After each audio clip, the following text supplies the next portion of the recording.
డ్రైవర్లు తమ వాయిస్ ని ఇంకా ఎక్కువగా గట్టిగా పెంచినట్టు కనిపిస్తోంది. ఎందుకంటే ఇందిరా చౌక్ లో మొన్న ఒక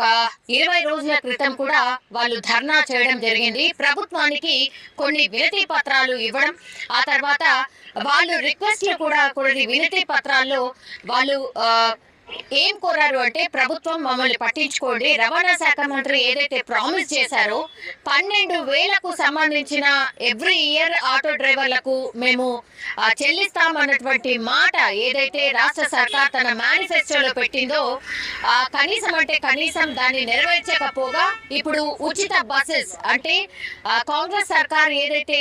మహిళలకు ఉచిత బస్ ఏదైతే